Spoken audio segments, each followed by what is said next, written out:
ಚುನಾವಣೆ ಹತ್ರ ಆಗ್ತಾ ಇದ್ದ ಹಾಗೆ ಮಂಡ್ಯ ರಣಕಣ ರಂಗೇರ್ತಾ ಇದೆ. ಸಾಕಷ್ಟು ಮಿಂಚಿನ ಬೆಳವಣಿಗೆಗಳಾಗ್ತಾ ಇದೆ. ಮೈತ್ರಿ ಅಭ್ಯರ್ಥಿ ಯಾರು ಅನ್ನೋದು ಇನ್ನೂ ಕೂಡ ಫೈನಲ್ ಆಗಿಲ್ಲ.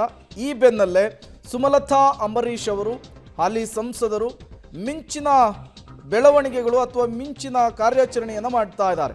ಮಂಡ್ಯ ಬಿಜೆಪಿ ಜೆಡಿಎಸ್ ಮೈತ್ರಿ ಟಿಕೆಟ್ 100% ನನಗೆ ಸಿಗುತ್ತೆ ಅಂತೇಳಿ ಮತ್ತೊಮ್ಮೆ ಪುನರುಚ್ಚರಿಸಿದ್ದಾರೆ. ಯಶ್ ದರ್ಶನ್ ಬಂದರೆ ದೊಡ್ಡ ಶಕ್ತಿ ಸಪೋರ್ಟ್ ಸಿಕ್ಕಂತಾಗುತ್ತೆ. ಮಂಡ್ಯದಲ್ಲಿ ಸ್ವಂತ ಮನೆಯನ್ನ ಕಟ್ಟುತ್ತೇನೆ. ಆದಿಚುಂಚನ ಕಿರಿಗೂ ಕೂಡ ಭೇಟಿಯನ್ನು ಕೊಟ್ಟಿದ್ರು. ಅದಾದ ಮೇಲೆ ಸುಮಲತಾ ಅಂಬರೀಶ್ ಅವರು ಹೇಳಿಕೆಯನ್ನು ಕೊಟ್ಟಿದ್ದಾರೆ ಅಂತ ಅಲ್ಲ, ಬಟ್ ಖಂಡಿತ ಅಂದರೆ ಲಾಸ್ಟ್ ಟೈಮ್ ನಾನು ಎಲೆಕ್ಷನಲ್ಲೂ ನಾನು ಆದಿಚುಂಚನಗಿರಿ ಮಠದಿಂದಲೇ ನನ್ನ ಒಂದು ಆಶೀರ್ವಾದವನ್ನು ಪಡೆದು ನನ್ನ ಪ್ರಚಾರವನ್ನು ಶುರು ಮಾಡಿದ್ದಾಗ ಎಲ್ಲ ಒಳ್ಳೆಯದಾಯಿತು, ಶುಭವಾಗಿ ಆಯಿತು ಲಾಸ್ಟ್ ಟೈಮ್. ಸೊ ಹಾಗಾಗಿ ಒಳ್ಳೆಯದಾಗತ್ತೆ ಅನ್ನೋ ಒಂದು ನಂಬಿಕೆ, ವಿಶ್ವಾಸ ಅಷ್ಟೆ. ಅಲ್ಲ, ಒಂದೇ ಒಂದು ಟಿಕೆಟ್ ಅಂತ ಮಾಡಲ್ವಲ್ಲ, ಮಾಡಿದ್ರೆ ಎಲ್ಲ ಇಡೀ ರಾಜ್ಯದ್ದು ಒಟ್ಟಿಗೆ ಮಾಡ್ತಾರೆ. ಹಾಗೆ ನಿನ್ನೇನು ಲಿಸ್ಟ್ ನೋಡಿದ್ರೆ ಸ್ಟೇಟ್ ವೈಸ್ ಮಾಡಿದ್ದಾರೆ. ಸೊ ಹಾಗಾಗಿ ಕರ್ನಾಟಕದ ಯಾವಾಗ ರಿಲೀಸ್ ಆಗುತ್ತೋ ಅದ್ರ ಜೊತೆಲೇ ಎಲ್ಲ ನಮ್ಮೆಲ್ಲರದ್ದು ಬರುತ್ತೆ ಅಂತ ಅಂದ್ಕೊಂಡಿದ್ದೀನಿ. ಇಲ್ಲ, ಅಲ್ಲಿ ನೀವು ನೋಡ್ತಾ ಇದ್ದೀರಲ್ಲ, ಎಲ್ಲ ಈ ಸಿ ಮೀಟಿಂಗ್ ಮೊನ್ನೆ ಅಷ್ಟೇ ನಡೀತು. ಆಮೇಲೆ ಅವರೆಲ್ಲ ತುಂಬಾ ಬ್ಯುಸಿಯಾಗಿರೋವಂಥ. ಇದೇ ವಿಚಾರಕ್ಕೆ ಸಂಬಂಧಪಟ್ಟಂತೆ ಮತ್ತಷ್ಟು ಡೀಟೇಲ್ಸ್ ಅನ್ನು ಕೊಡ್ತಾರೆ ನಮ್ಮ ಮಂಡ್ಯ ಪ್ರತಿನಿಧಿ ರೋಹಿತ್. ನೇರ ಸಂಪರ್ಕದಲ್ಲಿ ಜಾಯಿನ್ ಆಗಿದ್ದಾರೆ. ರೋಹಿತ್, ಇನ್ನೂ ಕೂಡ ಮಂಡ್ಯದಿಂದ ಮೈತ್ರಿ ಅಭ್ಯರ್ಥಿ ಫೈನಲ್ ಆಗಿಲ್ಲ. ಈ ಬೆಳವಣಿಗೆಗಳ ನಡುವೆನೆ ಸುಮಲತಾ ಅಂಬರೀಶ್ ಅವರು ಫುಲ್ ಆಕ್ಟಿವ್ ಆಗಿದ್ದಾರೆ. ಬ್ಯಾಕ್ ಟು ಬ್ಯಾಕ್ ನನಗೆ ಟಿಕೆಟ್ ಅನ್ನುವಂತಹ ಹೇಳಿಕೆಯನ್ನು ಕೊಡ್ತಾ ಇದ್ದಾರೆ. ಏನು ಸೂಚಿಸ್ತಾ ಇದೆ ಸುಮಲತಾ ಅವರ ಈ ನಡೆ ಅಂಥೇಳಿ?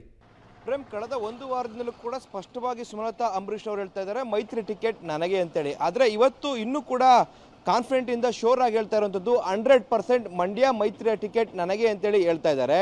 ಆದರೆ ಇದರ ಬೆನ್ನಲ್ಲೇ ಒಂದಷ್ಟು ಕ್ಷೇತ್ರದಲ್ಲಿ ಆಕ್ಟಿವ್ ಆಗಿ ಸಹ ಅವರು ಇರುವಂಥದ್ದು. ಇವತ್ತು ಚುಂಚನಗಿರಿಗೆ ಹೋಗಿ ಶ್ರೀಗಳ ಆಶೀರ್ವಾದವನ್ನು ಕೂಡ ಪಡ್ಕೊಂಡು ಬಂದಿದ್ದಾರೆ. ಇವತ್ತು ಅವರು ಮಾತನಾಡುವಂಥ ಸಂದರ್ಭದಲ್ಲಿ ತುಂಬ ಕಾನ್ಫಿಡೆಂಟ್ ಆಗಿ ಮಾತಾಡ್ತಾ ಇದ್ರು. 100% ನನಗೆ ಕೂಡ ಟಿಕೆಟ್ ಸಿಗುತ್ತೆ. ಆ ನಿಟ್ಟಿನಲ್ಲಿ ನಾನು ಕಾರ್ಯಪ್ರವೃತ್ತನಾಗಕ್ಕೆ ಸಿದ್ಧರಾಗ್ತಾ ಇದ್ದೀನಿ.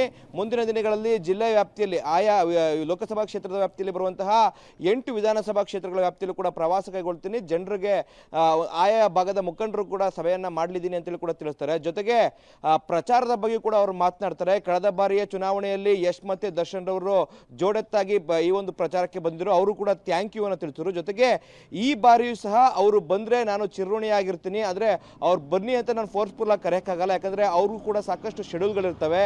ಕಳೆದ ಬಾರಿ ನಡೆದಂಥ ಚುನಾವಣೆಯೇ ಬೇರೆ.